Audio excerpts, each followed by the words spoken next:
This is Raina Campbell, your Chief Dream Driver, and welcome to the No Parking Podcast, where through conversations and discussions with creators like yourself, we'll find interesting approaches to help you take your dreams out of park, put them in drive, and ride towards success.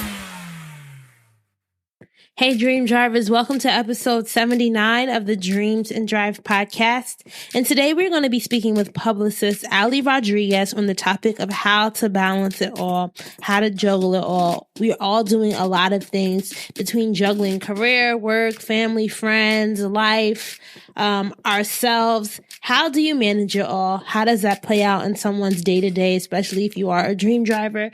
And Alli is going to be talking about all of that. So I actually connected with Alli, I want to say a few years ago. I featured her on my Brand Maker series on my blog, rainacampbell.com, back when I was blogging and all that good stuff.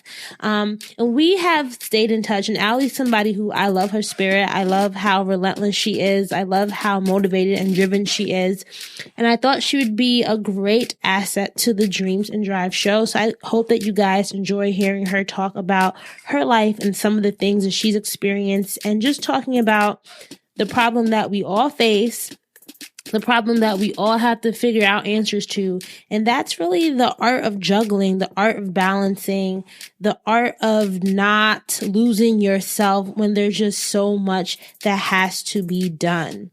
So some of the other things that we discuss in this episode include creating opportunities for yourself, building relationships, how Alli got her first client, the importance of taking breaks at the same time. We talk about facing parents, because we all have had to probably have that conversation with our parents when they tell us what they think we should be doing with our lives, and we tell them what we are doing with our lives, right? So she talks about a conversation she had with her father and the aftermath of that. And then finally, we also talk about building strong relationships and the art of finding yourself, because I think that's important as any dream driver who's trying to balance everything. You don't want to lose yourself. So how do you really take the time to take care of you? If you want today's show notes, just go to dreamsanddrive.com and you can click on episode 79. And remember, if you haven't already, please make sure that you are following us on social at Dreams and Drive, Facebook, Instagram, Twitter. You can find us there. And you can also use the hashtag Dreams and Drive when listening and sharing your thoughts about the show. So yes, use the hashtag Dreams and Drive. I'm always going in on Twitter, especially, and retweeting what people are saying about the show. It's a great way to engage. Before we get into the episode, I just want to say, if you like what you hear, at the end of this, make sure that you subscribe. If you haven't already subscribed, this is your first time listening, I hope that you are compelled and convinced that you need to listen to another podcast. There are a lot of great ones. We recently had episode 78 where we had Lauren Belor, who was talking about politics, the importance of having a seat at the table. And before that, in episode 77, we had the co-founder and CEO of Style Seat, Melody McCloskey, talking about how to turn your obsession into a business and just the art of perfecting your hustle. Those are really two great episodes that we recently had, so I hope that you guys check that out. Let's get into this episode with Alli. I hope you enjoy. Hi, Alli. Thank you so much for being a guest today on Dreams and Drive. I'm so excited to chat with you. I am too. Thank you so much for having me, Raina. It's been a while since we last chatted, so I'm happy that I'm a part of Dreams and Drive. I know. I think we were talking about this beforehand, but the last time you were on my Brand Makers blog series, April 2014, can you imagine how much has changed since then? I know, it really has. So it's really nice to be able to catch up with you. And, congratulations to you for starting this Dreams and Drive podcast. I've actually listened into a couple of episodes and I love it. It's very educational, great advice, and great guests too. So I'm very excited. Yes, and now you are one of them. Yep. So what I love to ask our guests, the first thing that I love to ask is to kind of go to take it back, right? So if I had to ask you, Alli, what inspired you as a child? So who was Alli, the 8-year-old, the 9-year-old? So as a child, I was always a very outgoing child. I had a bubbly personality. I loved to talk on the phone. And I think that's where my love for people and communications came into play. So it's funny how, like, when you ask that, taking it back, how, your childhood really does kind of contribute to who you become as an adult. I love to write. I love to read. And I think I'm still very passionate about that today too. So it's pretty interesting. Mm-hmm. What was that childhood dream of yours? So I think I just wanted, every little girl, I think, not to stereotype, but I was a typical little girl, always dreamed of, getting married, working, being a mother, all of that stuff. So I've got some of those goals checked off my list, but I'm still working towards others professionally and stuff like that. But yeah, I think I've always really wanted to be a publicist. That was always something that was a huge passion of mine since I was a teenager. So. How did you know you wanted to be a publicist? I feel like that's something very specific. Like when I was in high school, I don't even think I knew what a publicist was or did. Yeah, and I didn't either. So it's pretty funny how the whole story happened. I was actually in a doctor's office with one of my friend's mothers, and she was going to the doctor, and I was just browsing through magazines in the waiting room, and I actually opened up a 17 magazine and saw, a publicist. Now, I actually still have that exact little magazine cutout. So it basically detailed, the responsibilities and the roles were managing client profiles and such, and, typing press releases and whatnot. And the salary wasn't like anything to be interested in. However, there was also a show on MTV at the time called Power Girls, and that was with Lizzie Grubman, and she had all of these women on there that were, trying to work for her firm. And there was so many celebrities, and I was like big into the Gotti Boys at that time because they had a show. So I was like really interested in the show, and I was like, wow, this job looks so cool. Paris Hilton was on there. And, it just caught my eye, and I really wanted to learn more about it. So I was in college for a medical degree for my associates, which I still have an associate's in medical administrative assistance. But we had to write a paper on our profession, and medical administrative assistance was nothing I was interested in writing about. I didn't want to interview anybody for it at all. I thought it would be boring. So I actually called Lizzie Grubman's office, asked for an interview for her. Of course, she was busy. So I got in touch with her vice president at the time of her company, which was Kelly Brady. And I met her, interviewed with her for my paper. And I developed a friendship with her. I was 18 years old. I'm still in contact with her now. I actually interned at her firm in 2011, Brandsway Creative.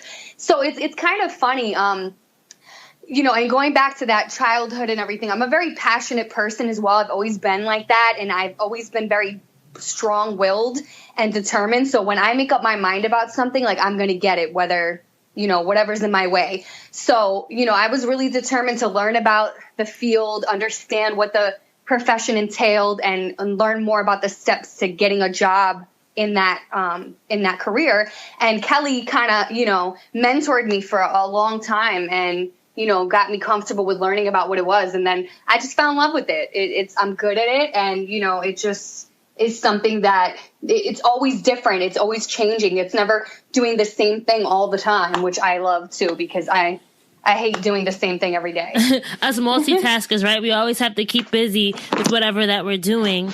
So one of the things is you just called up the agency and asked for an internship, right? That takes a lot of confidence and a lot of, what's the word? I'm trying to think of the word, like a lot of confidence and just a lot of guts. Like, how do you think you developed that at that age, or what was really driving you to just go out and make those opportunities for yourself?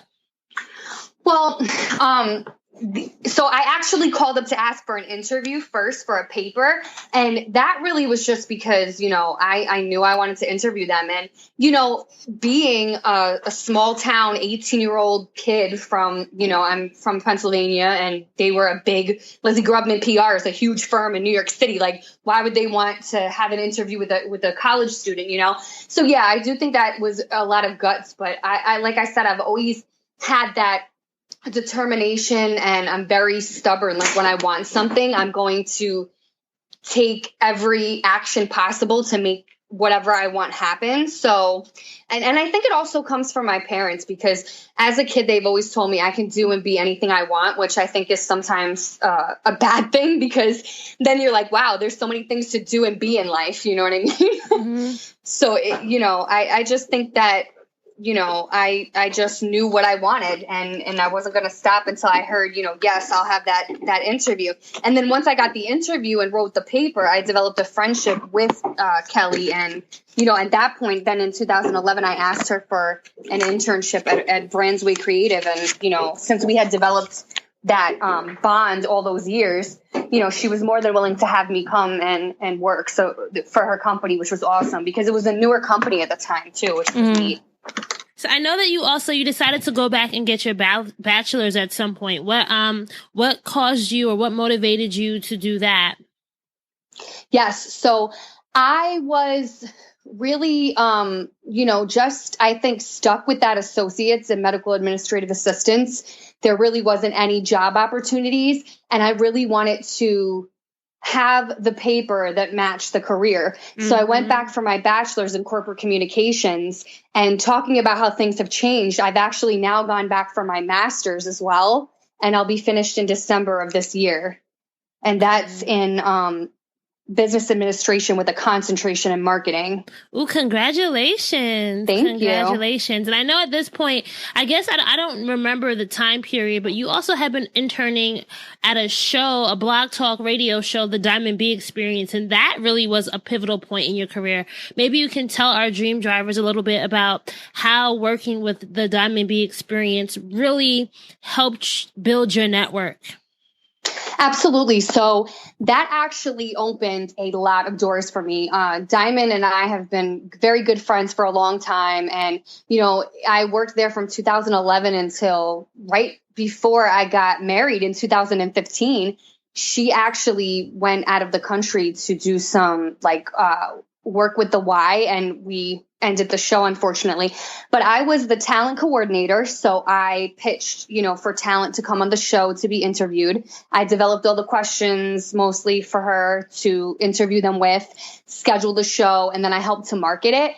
And I made so many connections. Like, you wouldn't believe how many reality stars and celebrities had come on that show, from Mike Epps' wife, Michelle Epps, to Dina from the Jersey Shore. There were so many people, Kimbella from Love and Hip Hop. And I think going back to who I am as a person, my personality is just so bubbly and out there. And I love talking to everybody, that people just got comfortable with me. And then, when I branched off to doing other things, they kind of just followed me, because, I think people, once they work with me, they know I'm a hard worker. They know I'm determined, I'm dedicated. And that just ends up having a really good partnership, when I'm working with clients. So you said that they followed you once you branched off to do other things. Can you tell us a little example of, how a network relationship that you formed there prospered into something else later down the line? Absolutely. So one of the guests that was on the show, she was working with a publicist at the time, whose name is LaToya Hurley. Mm-hmm. And LaToya and I had developed a relationship from that, having her client on the show. And I was really just at the point in my life where after I was doing the Diamond B Experience, I was, going to school, but I really needed agency experience. And that's the difficult part with being a publicist. There's not a lot of agencies that will really provide you with that hands-on action, because, you're fresh out of school and they want somebody that's more, seasoned as a person who understands everything about the aspect of publicity, which is hard because, when you're first coming out of college, you're not going to be able to find that. So LaToya had her own company, Innovating Marketing and Management. And, I started freelancing with her for a little while and doing a couple press releases and working on some events. And then it ended up developing into a full-on collaboration. I was not married at the time, so my name was Alli Russo, and I had Alli Russo PR. I had several clients I was working with, from authors to, some celebrity talent. And then I collaborated with Innovating Marketing and Management in about 2014, and I've been working with them ever since. And, from that, an example of who followed me. So Kim D from the Real Housewives of New Jersey, I was working with another client at the time who was an author, and she had a book signing in Kim D's store in New Jersey. So Kim and I met there, got her phone number, and we talked periodically, you know, throughout the years. Never really anything, you know, insane, but, you know, just, hey, how are you? Things like that. If opportunities came along, you know, for her to come and attend events, I would let her know. But then last year, you know, she was looking for a publicist. So, you know, she said, we've been in contact for all of these years. You know, we were comfortable with each other. She said, throw me a pitch. I'm ready for a publicist. You know, let me know what you have for me and we'll go from there. And I ended up signing her to Innovating Marketing and Management. And we've been working with her for almost a year now. So, you know, it's really cool. We have a lot of really neat clients too right now, which is interesting.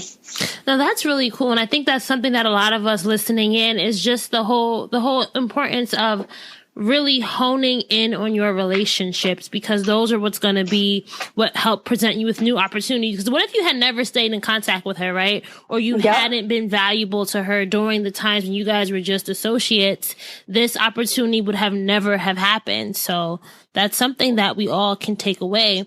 But let's think back before this. How did you find your first client when you decided that you wanted to be a freelance publicist before signing with Innovating Marketing and Management? Oh my gosh. So that's really taking it back. I was working with Diamond and I was considering her my first client, but my first paid client was actually an astrologer that was on episode Diamond 30 show. Oh yeah. He was on Ray, right? He was on episode 32. Yeah. Yes. Ray has been such a huge, a contributor to what I do as well. He's always believed in me from the beginning. He is a dedicated person to his field, and he's just always been such a great client. And not even in that, that's what I love about what I do too, because we've developed a friendship aside from that. So it's not only just about business, you know, he actually asks me how I'm doing personally, which I love. And, you know, he's such a big supporter of what I do. He's always believed in me from day one. So huge shout out to Ray. I adore him. He's amazing. So one of the things that I really wanted to kind of talk to you about, Alli, is when we talked back in 2014, we really talked about the idea of letting your passion drive you, right? Because when we're building our businesses, when we're building our brand, sometimes there'll be points where we just want to give up on ourselves. So how did having that passion during those early years really help you through, you know, life's twists and turns? So the first thing I'm going to say about that is, as a person, every year or so, you know, they say every 5 years, 7 years, you think differently. I think as a professional, you will always have things that change you and, you know, you want to do differently. And I think that's the great thing about starting a new year, right? So like every time when I'm done with 1 year and I'm setting my goals for the next year, I may have to tweak things. I know deep in my heart that this is my passion, but sometimes, you know, other things will happen that cause you to shift away from that. You never want to lose sight of what you want to attain, okay? Whether that be with career or in life in general. And something I've always lived by is what's meant for you will always find you. So I think for me, and this is interesting too, because I've always loved to be, you know, doing publicity work, being a publicist, but I have taken breaks at certain points in my career throughout the past 5-6 years.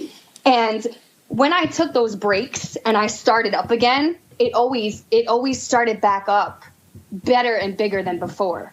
So that's how I know that it you know, like I said, whatever is meant for you will always find you. So when I have that passion, I know that is my ultimate goal, is to do that. But I also want to keep in mind too, you know, I don't want to be too hard on myself ever. If something fluctuates, I just have to always remember that that's what's in the center. What's going on around me is going to fluctuate because that's life. But I never want to lose sight of my goal. So what's the point in your career that you took a break? Maybe you can walk us through what you were doing and why you had to step away for a while. Yeah, so when I was transitioning into the collaboration with Innovating Marketing and Management, I took a small break away from things. And even periodically during working solo, I was taking periodic breaks or just, you know, scaling back on the amount of clients that I had, because I was one person working with 8 to 10 people at a time. Oh my gosh. And it's very overwhelming. Yes. It's very, very, very overwhelming. And on top of that, I was going to school full time. I also had another job full time. And that's something that I don't usually talk about, but I think it's an important topic, especially with us today, in this interview, is how do you juggle all of that? Because right, people look at me like I'm crazy when they're like, wow, you got a full-time job, you go to school, you also do a full-time job with PR, and you have a family, you have this, that, you know what I mean? Like, how do you do it all? How do you do it all? Let's get into it, because school, work, full-time job, family, what is how? So I ask myself that question daily. How the heck do I do all of this? And it's not always easy. I will tell you that it gets very, very difficult sometimes, especially when, it's just a hectic week. You've got so much on your plate. So the big key thing is prioritizing and managing your workload. Okay. I utilize systems which help manage my workload. One of them is called Productive. It's an amazing system I use to kind of navigate through the clients that I'm working with PR. And I, house all of the documents that I need, all of the, important things. I make lists. I have, my husband can't stand it. My desk is always a mess. I'm a very neat person, but I have notes. I have sticky notes. I have scribbles everywhere. Right now, as we're talking, I'm writing notes. You know what I mean? I'm always writing something. So keeping myself organized on that list is very important. And you just really have to understand that there is 24 hours in a day. You're probably only going to be really productive during about 8 to 12 of them. So tomorrow is always another day. I don't ever push myself to the point where I feel like, oh my God, like I'm going to break. And I remember, and this was a big goal of mine for 2017, remember to find that balance and still do things for myself. Like I implemented, working out more, because all of this stress happens, from being so overwhelmed with all these different things that I'm doing and multitasking, that I really need to find something to kind of relieve that. And so working out was something I implemented, and also, recognizing when I'm burning the candle at both ends to take a step away from something. Okay, that makes a lot of sense. So I am also a big proponent of lists and just keeping your life organized. Like I live by my calendar, and I feel like a lot of people think, oh, I'll remember it. I'll put it in my head. What? Like how does that work? Sometimes you need that visual reminder. So if you think about all the different things that you're juggling, which is probably the hardest to manage? I think it's the family part, because, I'll be married 2 years in August, and, I work so much that it's hard to really find time to spend with my husband. My husband goes to school, my husband works. So, we're kind of like two floating ships, we see each other at night right before we're about to close our eyes. That's about it.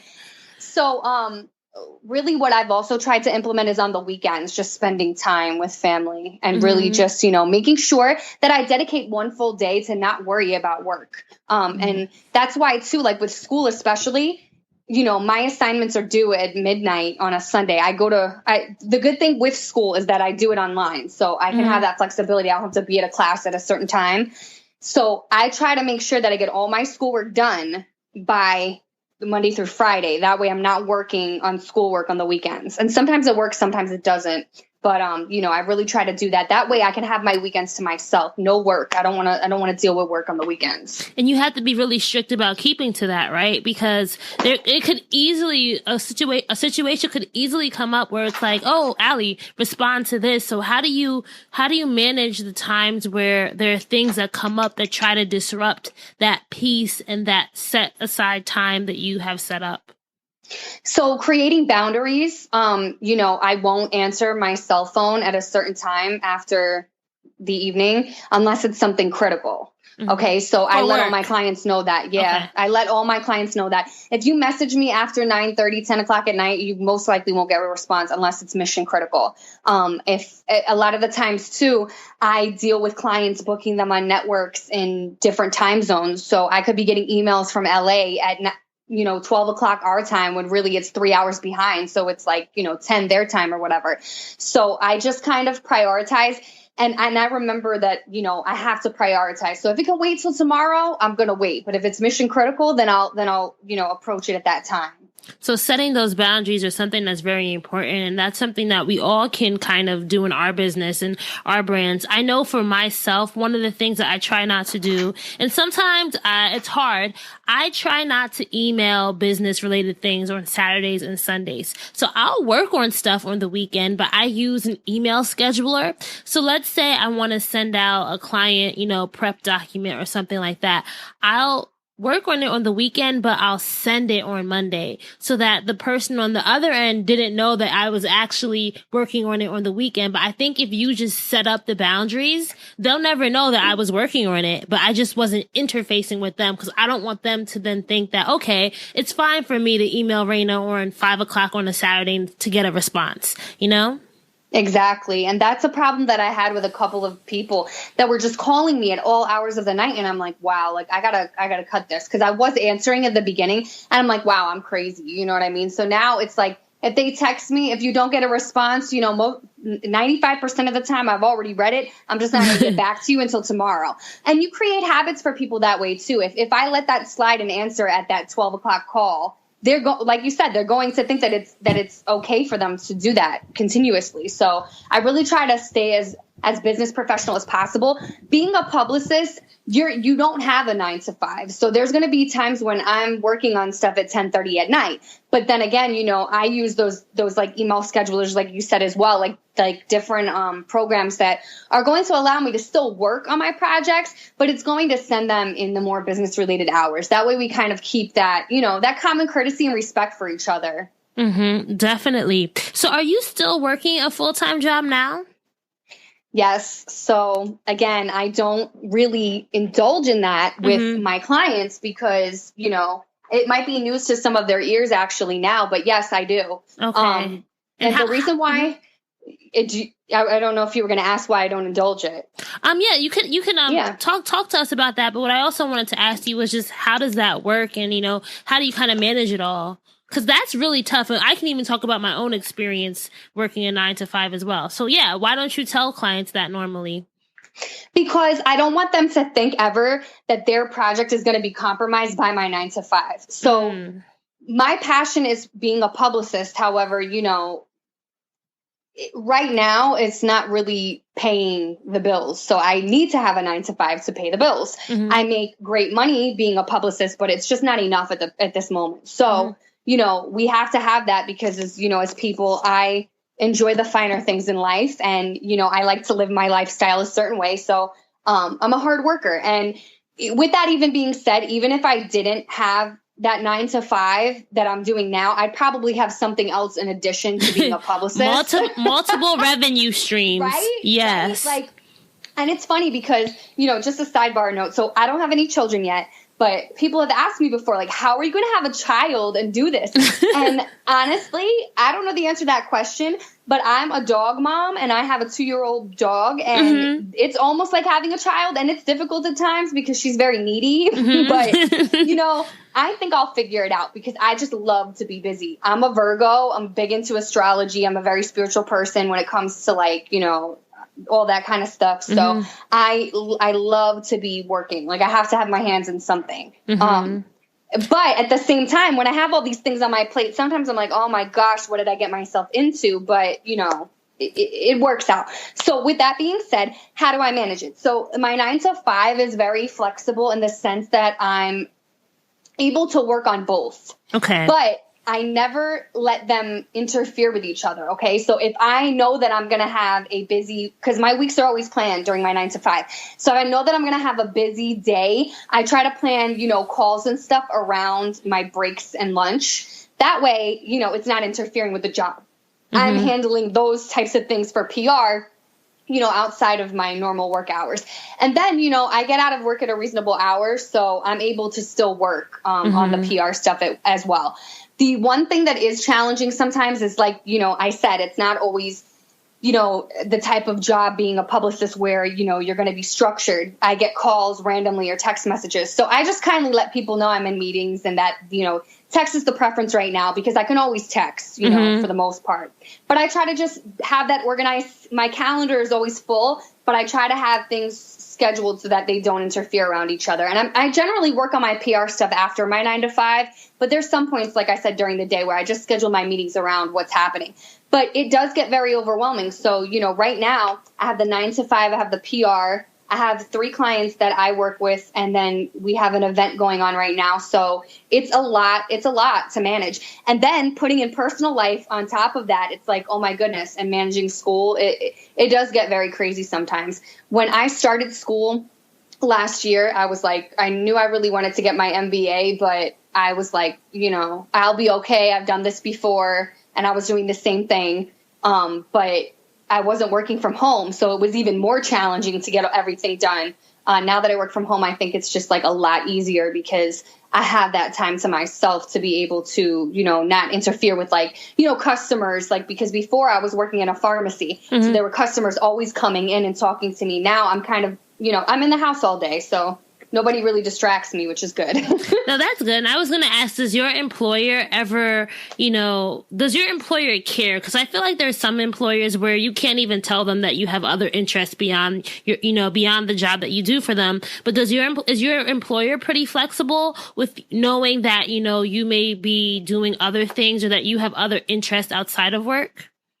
So they don't know. I mean, I don't feel the need to disclose that. If I was in an office setting, I mean, and when I was in the office setting, because I did work in the office at some point, they knew that that was my passion. And, you know, that's really where my goal is. And that's why I'm, you know, and let me just take a step back too. The reason why I'm also keeping the 9 to 5 is because they're contributing to helping me pay for my MBA. Ooh. So I think that's really important because the MBA program is very expensive. And this is a huge help, you know, right now. So I just have to maintain a grade point average of a B and not to toot my own horn, but I've got a 4.0 so far. What? So yes. Congratulations, girl. And I think one of the things that a lot of us do, because there are some people who are, you know, who are team, just jump into it, just take the dive. Then there are other people who are like, you know what, wait until the right moment that it really makes sense to do your business full time. When do you think what's your marker of when it's going to be time for you to do the publicist stuff full time? So I toy with that a lot. I mean, being an entrepreneur is very difficult because if you don't have steady income coming, I mean, it doesn't make sense. A lot of entrepreneurs, they might not tell you that. I mean, and you know, this is something else too. Like I said, like no one really knows this. So this is like my announcement, you know, to the world on Dreams and Drive. Like now you know who I am, you know, and when people wonder why, like I'm like crazy during the day, this is why, because I'm juggling so many different things. But this is a choice that I made, you know. I would like to see it happen, you know, in the next 5 or 10 years, but will it? You know, the goal is always to work towards it. And each year, you know, we're doing better and better to be able to reach that goal. I don't really know to say that, you know. I think that the world is becoming one of those things where everybody kind of is gearing towards either being a full-time entrepreneur or, you know, having something on the side because life is expensive, you know, it's very expensive. And our economy is changing. I even feel like a lot of jobs are now becoming contract jobs, right? A lot of employers don't want to hire people full time. If they can have you on contract and don't have to pay for benefits and all this other stuff, they'll do that in a heartbeat. So you kind of have to be, very, very imaginative when it comes to how you can create multiple revenue streams for yourself. I literally feel like everyone's going to be a side hustler in 5 to 10 years. Like everyone's going to have multiple things that are contributing to their bottom line, right? Absolutely. And, you know, let me tell you something too with, you know, what I have going on. So I always like publicist. That's like something I've gone for so long. I'm still going to continue to do that. But I have other goals for myself that I want to work on in the future. So like I want to write a book. It sounds crazy. I used to sing when I was younger. I want to make a song. Like, you know, I just want to make a record one day. I don't care if it doesn't sell one dime. I just want to do that to say I did it, you know? the book is really something I'm really aiming towards. And now that you can self-publish, like it's so easy to be able to do that on your own. I'm actually in the process of writing one and I'm halfway there, but I'm a perfectionist as well. So I keep going back and forth to like, you know, trying to edit it and stuff. But, you know, I just feel like life is short when you really look at it in the scheme of things. And I feel like when I was younger, you know, and I'm going to be 30 this year. Okay. And when I was in my early 20s, I feel like my focus was on so many things that just weren't productive, you know, like early 20s. So I was like what? probably like focusing on, you know, and, you know, it sounds silly now, but, you know, focusing on relationships that didn't matter, whether they be friends or whether they be, you know, boys, you know, like I was so focused on trying to figure out who I was and where I fit and who was going to fit with me to continue, you know, my journey in life, that I forgot about who Alli was, who Alli needed to be, what Alli wanted. So I feel like when I turned 25, I really feel like it hit me. Like I was like, you know what?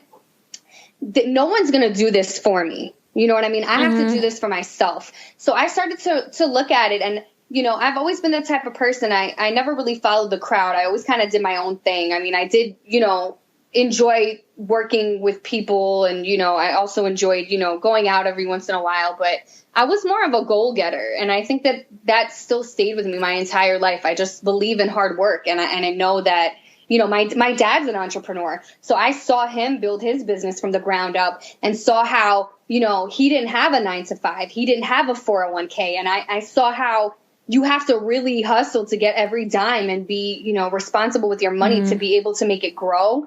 And I contribute a lot of who I am and how my work, you know, my work is because of my father. He's just been, you know, somebody who I've really admired and looked up to. He's provided for our family since I was a child. My mom didn't work. She was a stay-at-home mom. So what does he feel about your, you know, how your current career and managing all these different things? That's a really good question. So my father comes from an era, like, first of all, we're a traditional Italian American family, right? So when I say that, you know, his mother and father were 100% Italian.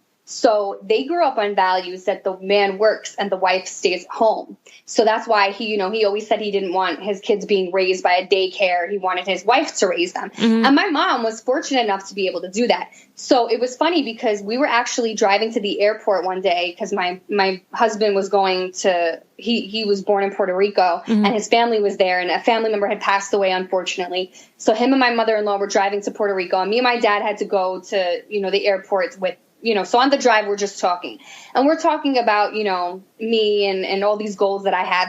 He's extremely proud of me. He's been the reason that I am who I am. So I think that he's like, you know, he's hard on me, but I think that's why, because he knows that I'm capable of doing what I want.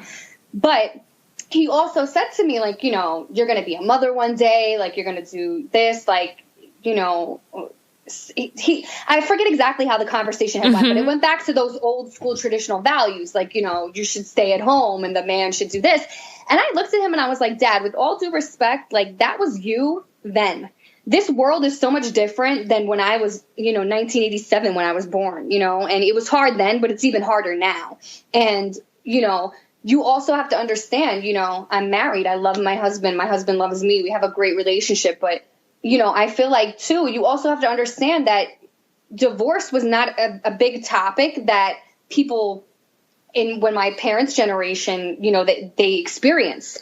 A lot of people that are traditional Italian Americans, too, will stay together for the family, regardless about what happens. But nowadays, you see divorce being such a high rate. I feel like women need to be more independent and have their own hustle. And I said to my father, I need to know how to support myself. So if God forbid something happens, I can take care of me. You know what I mean? So I think when I presented it to him like that, he was like, okay, now I get it. But, you know, it's funny how, like, you know, being his only girl and he still envisions me as his little girl, you know, he just wants that from me. But unfortunately, you know, I don't think that's going to be my path. And like I said earlier about having a child and multitasking and doing all these things, even with kids, I think I would still need to have my hand in something. Even if I wasn't working full time, I would be doing something part time. You know, always doing freelance or something. And I feel like what you said is something that we all can relate with, is these shifting values that our parents may have versus what we have. Your father was one of your biggest inspirations, and it's like you don't want to let him down, but at the same time, you have to live your life and you have to define your life for what it is. And I think that's something that we all are struggling with. Were there other relationships that were affected by your decision to really focus on yourself? You know how you said when you turned 25, you had that epiphany? Were there other things that you realized you had to change as well? Oh yeah. I mean, I had looked at everything in my life and said, what's contributing in a positive way and what's contributing in a negative way. So there were friendships that I had to let go that just weren't adding value, you know? And I mean, I hate to say it like that, but there are people that are legit like energy suckers, you know? And that's what I define them as. Like, they suck the life out of you, whether it's somebody who's just always so negative or somebody who, you know, is always asking you for money or something like that, you know? Like, I just can't have people like that around me. And, you know, I became more self-aware of what's really going to benefit my life financially, mentally, physically, emotionally. I'm, you know, and I hate to say it because, you know, it's a good thing, but it's also a bad thing, but I'm very confident in who I am. You know what I mean? I'm very confident in what I want. I think I always have been, but I think I had influences around me that were kind of making me not really, you know, always go to that path. So I've always been dedicated to being on that path, but I think, you know, sometimes I would get swayed away because I'm like, oh, you know, this person's just like, you know, negative. So I feel negative. And I just kind of, you know, I think once you get older, once you settle down in your life and you really understand who you are and what you want to be, some of those things just end up falling back anyways, you know, because they don't fit. You're on different paths with you know, than the other person. So it's sad, but you have to change, you know, some things and elements in your life to be able to achieve your goals. That's so true. And I like what you said about being confident, but what advice would you have for those who that confidence didn't come so easily? What are some things that those who really want to move ahead in their careers and their passion and their dreams, like how can they work on that confidence, that inner confidence? So I think you really need to be educated on what you want to do. So whether that's a career, like find out everything you can, absorb all the knowledge that you can about how to get there, what to do. I think that's how I got to be as good as knowing what I wanted, because I knew the ins and outs of the field. And, you know, that's why another reason why I went back to school, because I feel like the business aspect I'm not as well versed in. Mm-hmm. So having that MBA in business administration with the concentration in marketing ties in, you know, the thing I love, marketing, but it also, you know, attributes the thing that I'm not so knowledgeable in. Mm-hmm. And I think that will help me, you know, if I ever decide to go off on my own again. But, you know, confidence starts within you.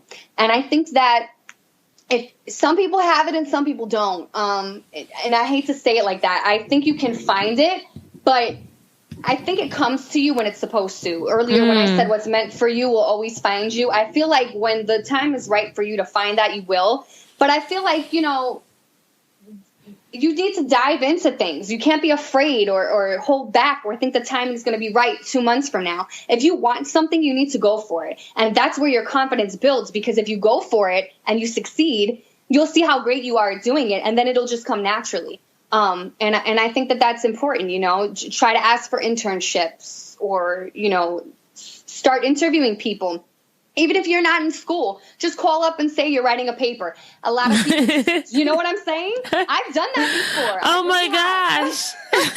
I've done that before. I've called up and said I'm writing a paper when I really wasn't, just to get information. So, you know. have to be fearless. Like, I feel like there's a certain point where you just have to do it. And it's something that you really can't teach. You really can't learn. It's something that you just have to say, I'm going to do it and commit to doing it. But Alli, I think a lot of us sometimes we think that this journey is going to be, you know, it can be easy to talk about the good things that have happened. Was there a point in your career, your life to date, where you really hit a rock bottom and you had to push forward despite everything being against you? Oh yeah, absolutely. I had gotten really sick in 2013. I was out of work from my 9 to 5 for like 3 months. Mm-hmm. Yeah. And it's interesting because I had kept getting sore throats and, went to the doctor. And I live in Pennsylvania, like I said. So I was going to every doctor in Pennsylvania, every ENT, like, please take my tonsils out. And they kept putting me on antibiotics, penicillin, this and that. So I was on penicillin for 1 year. And I actually finally went to New Jersey and found a doctor who decided to take them out. I was older. I was like 23, 24. So they were afraid I wasn't going to do well with it. But as everything else in life, I come into it with a positive attitude. I looked up the surgery. I went in with a good frame of mind, and I was eating the day after surgery. They were so amazed. Yeah. So I had gotten really sick because I took all these antibiotics that had actually caused an infection in my intestines. And I was just like so sick. It caused a whole bunch of stomach problems. So I got really depressed because I was out of work and, I couldn't get out of bed. I couldn't eat. I was so sick. I lost so much weight. I'm like, oh my gosh, it was just like, it was horrible. It was a horrible time for me. But, again, it goes back to knowing that in the middle of everything else that's going around me, being a publicist is what my dream is, what my goal is, what I've dedicated my life to doing. So, like I said earlier, too, there's no problem with taking a break. Sometimes you have to. You really do. And I think when you take that break and you kind of recharge and re-energize, you come back so much stronger. And if you don't, then you need to take another break. You know what I mean? Yeah.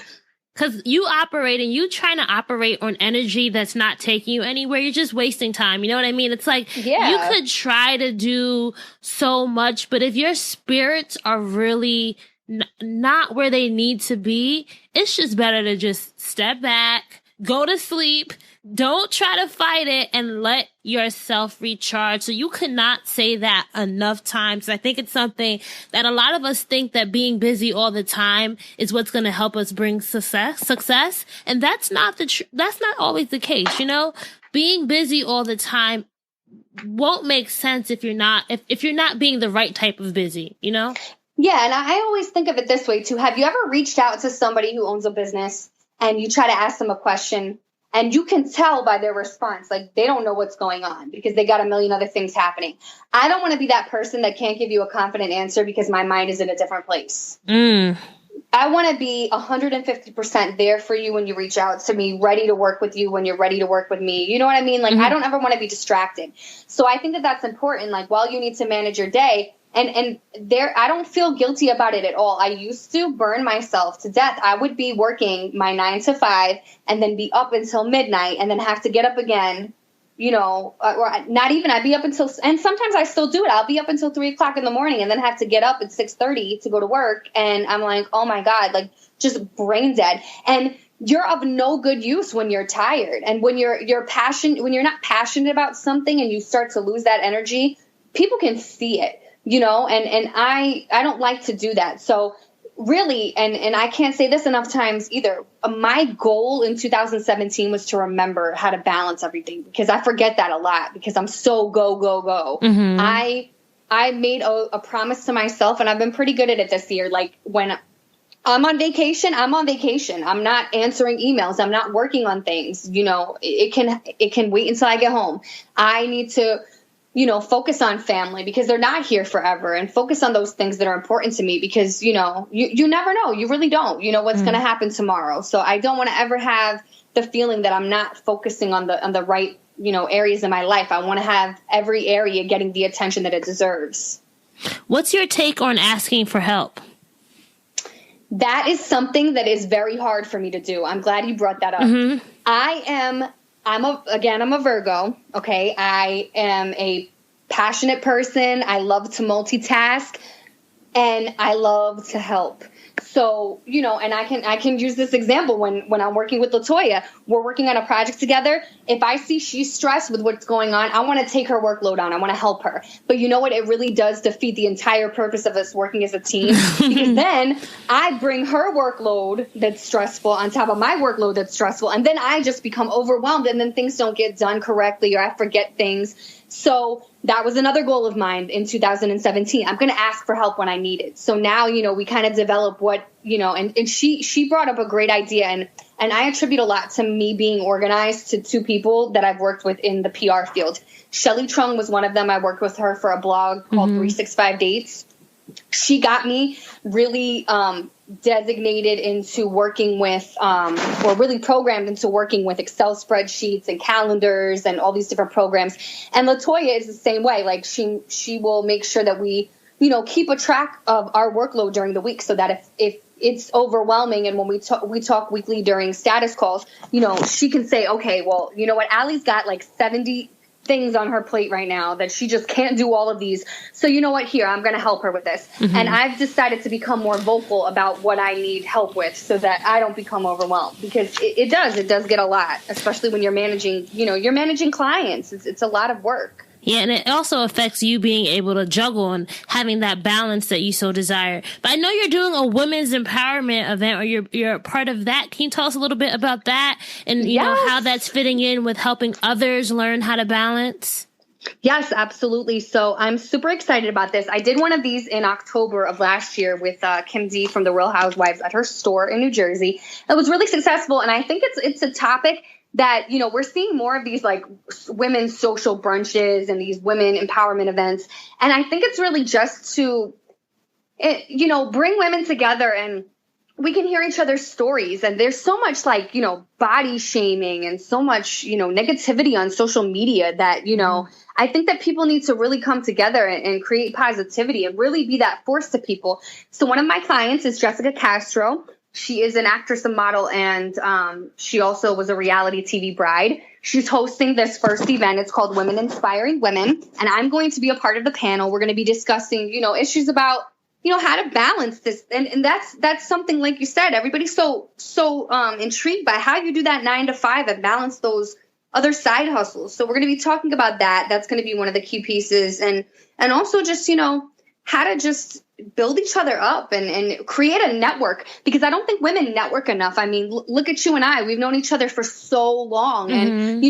And, when we were talking earlier, too, about, keeping those contacts and networks, like, you never want to burn bridges at all, because, look, I mean, we've stayed in contact all of these years, and I've been a part of your first project, now your second project, and I hope to be a part of other projects you're working on, because, I feel like we can empower each other. We have a great dialogue, a great connection. You know what I mean? And it's amazing. We can do so many more things together in numbers. I really believe that.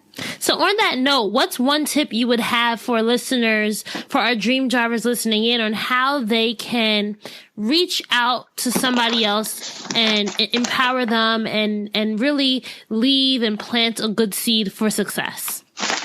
Yeah, so I think, if you see somebody that's really kicking butt at whatever they do, and, whatever you're passionate about, maybe you both see, you see each other on Instagram and you feel like you share similar interests, don't be afraid to reach out. I mean, that's the biggest thing. A lot of people get hesitant. They're like, oh, maybe this person's going to think I'm a creeper. They don't know why.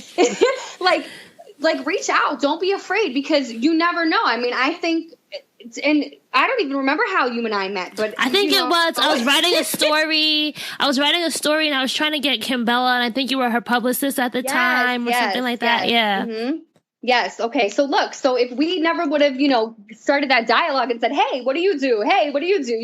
We really learned about each other, and we were able to, develop that network and work together all these years. I think that so many stories like that should continue to happen, because you don't know what can come about your networking relationship. The other thing that I think is that, we need to stop looking at another woman as a competition. The only competition should be what's staring you in the face in the mirror. You should be your only competition.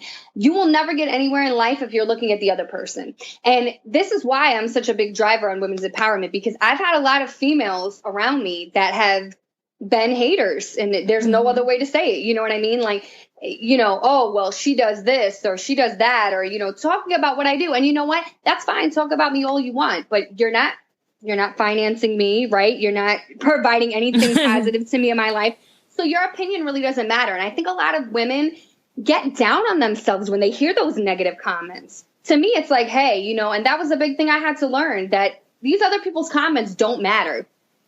I'm building an empire on my own for myself and my family. You know what I mean? So that's what's number one. Mm-hmm. You don't ever want to let those negative thoughts and opinions that other people are throwing at you deter you from anything in life, because that's never going to get you anywhere. So, you just really have to be be that shoulder. If you see another person who, needs that building up, you need to provide that for them. You know what I mean? And I always try to do that for my friends. If I see them discouraged at their work or whatever, I try to give them some helpful advice, or just, sometimes people just need to hear you're doing a good job, whatever that may be in life. You're doing a good job. You're a good friend. You're a good person. That helps build you up. That helps with your confidence too. Definitely. And Alli, what keeps you going when you feel like giving up, when you need that extra push? What is it that really, really ignites your flame? So I think it's just the fact that, I know I'm good and talented at this, and I know that I'm going to change the game, and that's really what I've always seen. In my field in particular, there's a lot of people who are freelance that have a bad reputation because they've taken people's money and not provided, that hard work. I don't ever want to be that publicist. I want to, be able to help and grow and have everybody eating off of, the plate. I don't want to just see one person making money. I want the whole team to eat. You know what I mean? Mm-hmm. So I think that that's important. You have to just keep remembering why you started. And that's what I do when I get down. I remember why I started. I remember all those people that said I would never do it. I remember, how hard my dad works, even though his dream isn't always easy to obtain either, because, his profession is hard, So I just remember all those things and just keep fighting, because you have to be strong in this world. Like, you really do, because, there's not anybody that's going to fight for you like you'll fight for yourself. Yes. And on that note, Alli, let's go to our lightning round. So this part of our interview, I'm going to give you a prompt, and I want you to tell me the first word that comes to mind. And remember, we're going to stick with our whole dreams and drive metaphor. Okay? Okay. All right. The first word is park. Park. Okay. So I think of New York City when I think of a park. Reverse. Reverse. I think of how I can't reverse my car very well. Neutral. Just like a person who's neutral, you don't really have a good or a bad feeling. You're just neutral in the middle. And then last but not least, drive. Drives, I think of just ambition. Mm-hmm.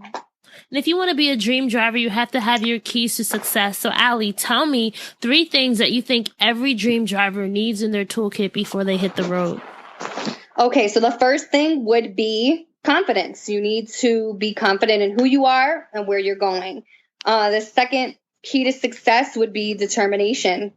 You need to know and understand that there's going to be times that it's going to be difficult, but you need to still be determined to make it to the end goal. And the last one is patience, because it doesn't happen overnight.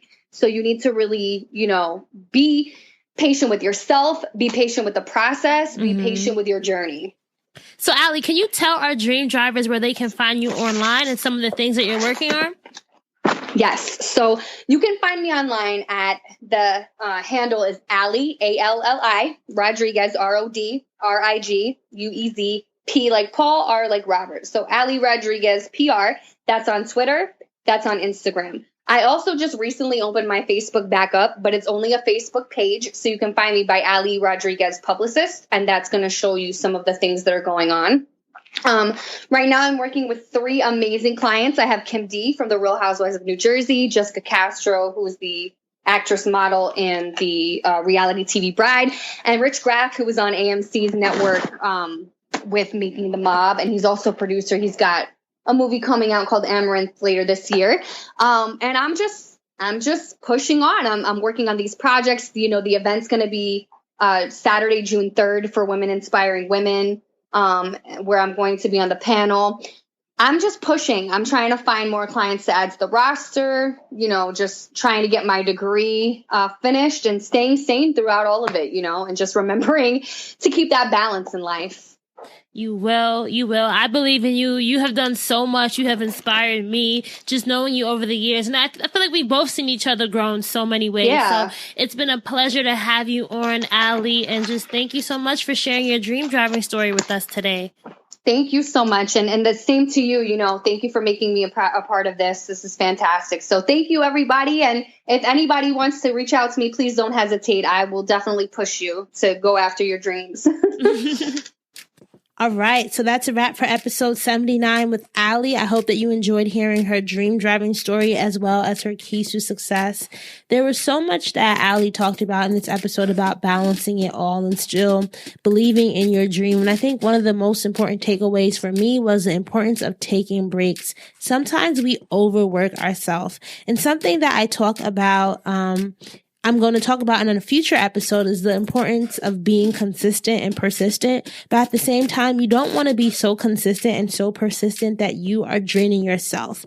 Your body, you are an important asset that you also have to upkeep. Any dream driver, the dream is important, but at the end of the day, the person driving the dream is probably more important than the dream. So if you feel yourself being drained, if you feel like you need to step back for a while, do so. You do not owe an explanation to anyone when it comes to practicing self-care and wellness. You need to definitely prioritize that above anything.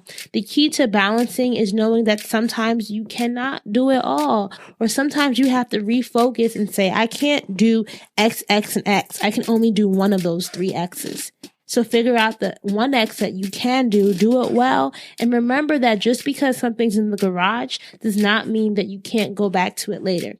And that's something that I had to learn too. I think before doing this podcast, I was trying to do a lot, but I knew that I wanted to do the podcast well. So I had to say bye to a lot of other projects. Like, for instance, my blog, RainaCampbell.com, is not really updated as much as it used to be because Dreams and Drive is now my priority. And I knew I couldn't grow 2 successful platforms while having, a full-time job and having other responsibilities. So I had to say, which one do I want more?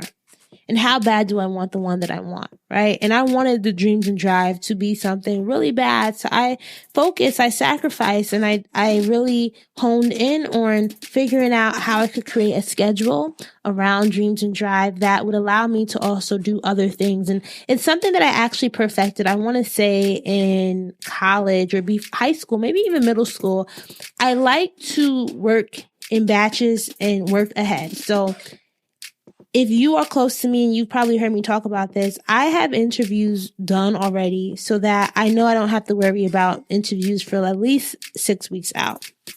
I do not like being stressed. And because I know I do not like being stressed, I do not put myself in situations where I could potentially be stressed.